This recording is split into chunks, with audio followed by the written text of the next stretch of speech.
Hello y'all and welcome back. It is an absolutely stunningly beautiful day here in Atlanta, Georgia. Sun's in my eyes. It's supposed to get up to like 81 degrees today. Woo, I hope it don't get that hot. But we got the in for a little bit of modification. Check it out. Woo baby. Yeah. I went with these Sun F, surely made in China. These are 19 by 7 by 8, and the rears are 24 by 10 by 12. So we're going to throw them on the Craftsman here real quick. I won't bore you too much with that because it's going to be a lot of hard work on my end. But then I'll get back to you towards the end.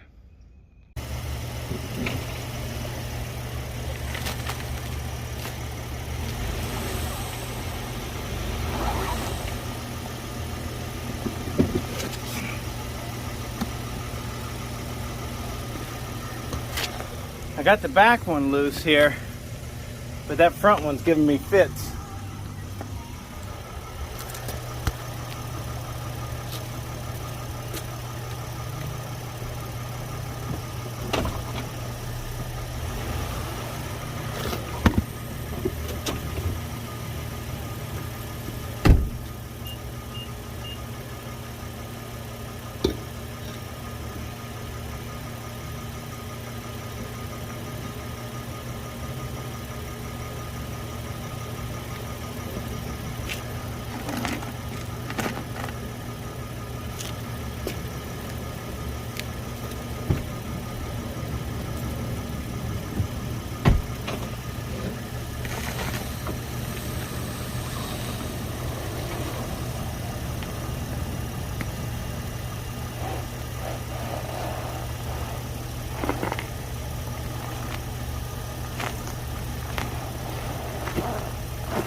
This one is off the bead. This one here is causing problems. You know what? Let's go ahead and do this. See how that one comes off.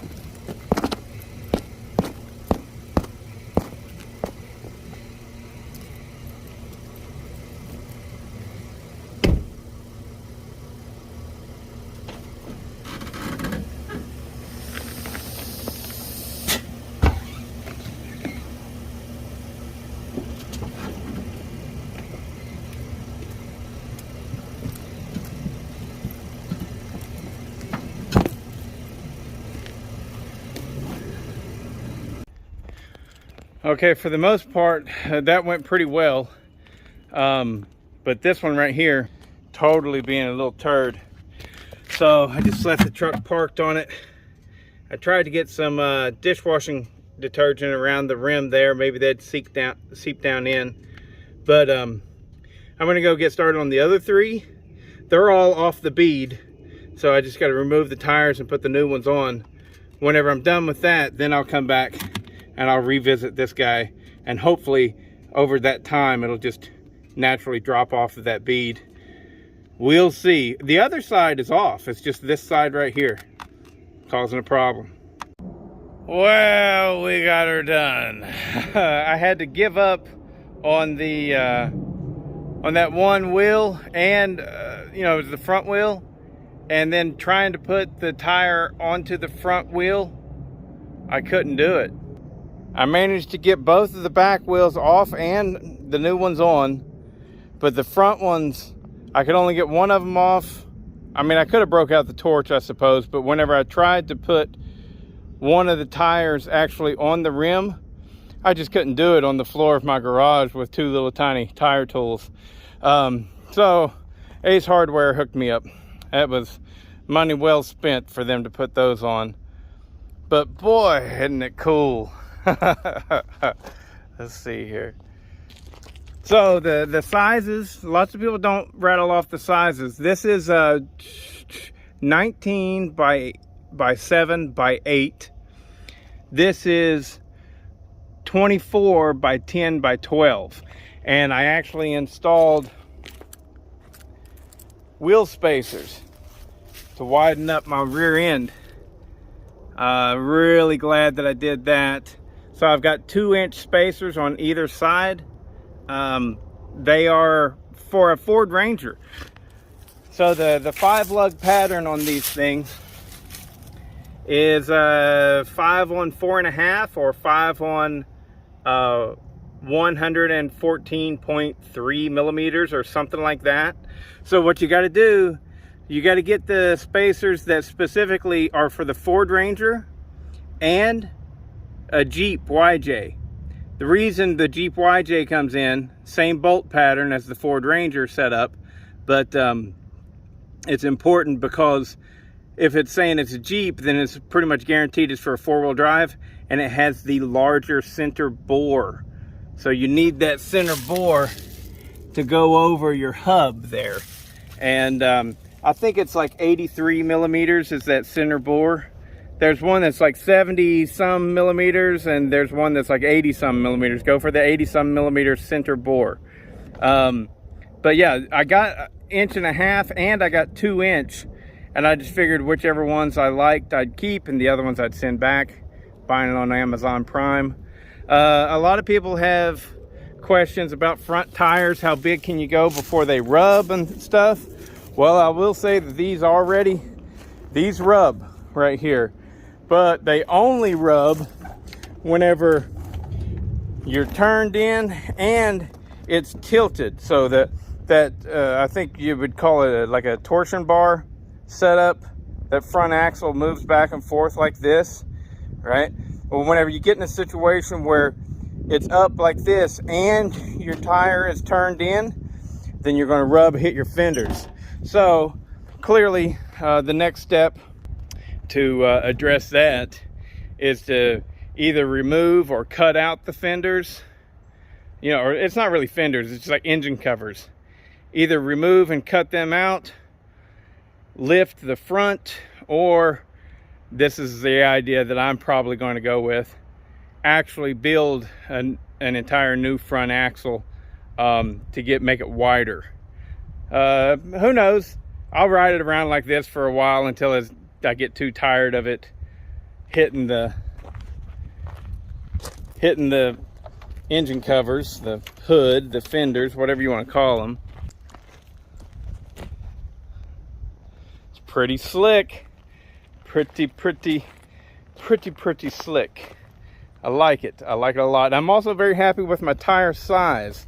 Before I even got them, I had like buyer's remorse, thinking I should have gotten a 25 or a 26-inch tire.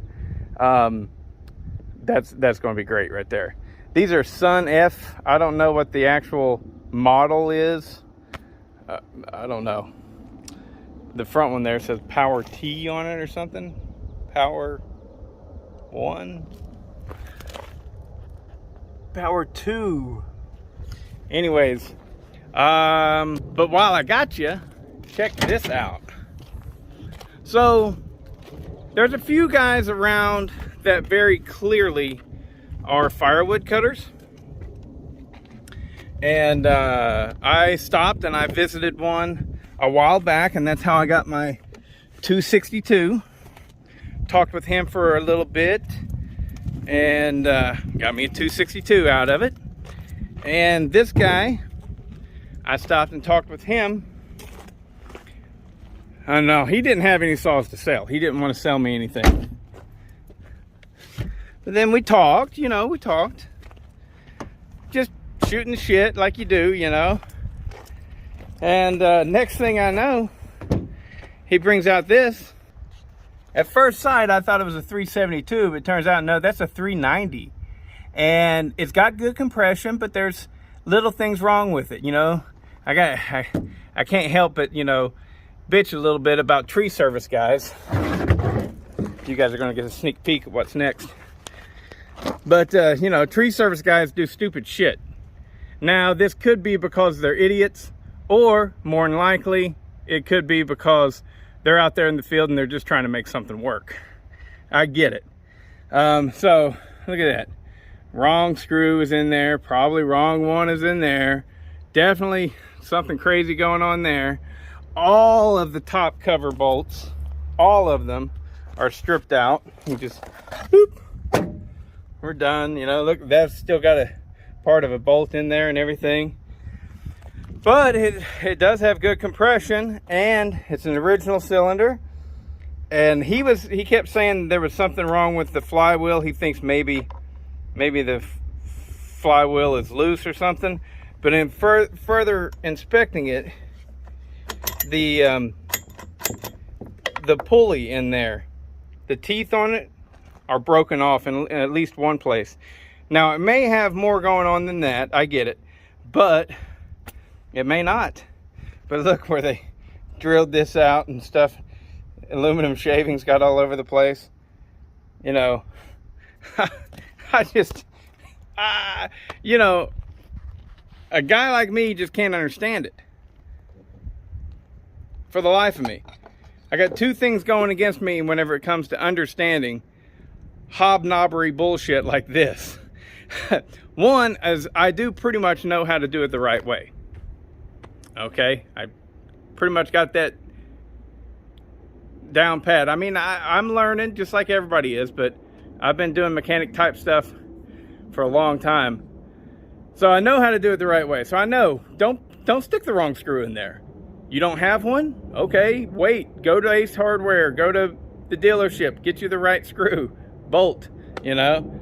The other thing is I've never been out there as a logger and I needed that damn saw to run.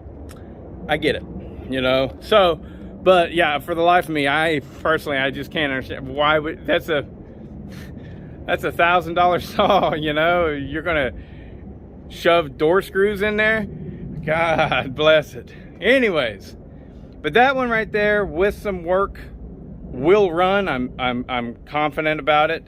Honestly, I'm open to offers the way it sits. If you are want to get a 590, I don't have too big of a desire to get it running. I'm overwhelmed with stuff as it is, and so I'm having to turn people down and stuff. No, I don't want no more port work and stuff. But yeah, it's there and it's the real deal, and it's all OEM as far as I can tell. And yeah, if you guys want this, you know, Bodie at woodsmanessentials.com, and send me an email, make me an offer. Right now, I'm not doing a dang thing with it. It's just gonna sit until I feel like it. I feel like doing something. The other thing here is a fully operational, good running 064. This one, of course, too, has the top screws or bolts are stripped out. So I'll have to get some helicoils for that. But this thing is running and it's ready to go, aside from some stupid little stuff like that. All three of them, you got 1, 2, and 3. All three of them are going to need helicoils. So, but that's a nice saw. An 064, I mean, everybody, 066, you know, everybody's seen one of those. But 064, there just doesn't seem to be all that many floating around now. I know the 066 is better and blah, blah, blah, but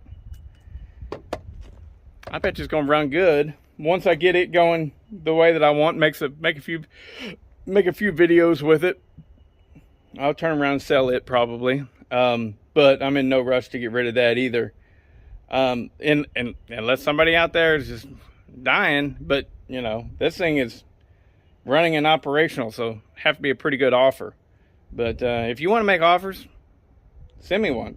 But anyways, you'll definitely see this one in a video within the coming weeks for sure. Maybe sooner than that. I'm going to have to order the helicoils. This is the older version, and so it uses smaller bolts, and I don't know, I could probably tap it out, but I'm probably going to put helicals in there. I don't know. We'll see how it goes. This video has probably been way too long, and I am going to shut it off. Goodbye.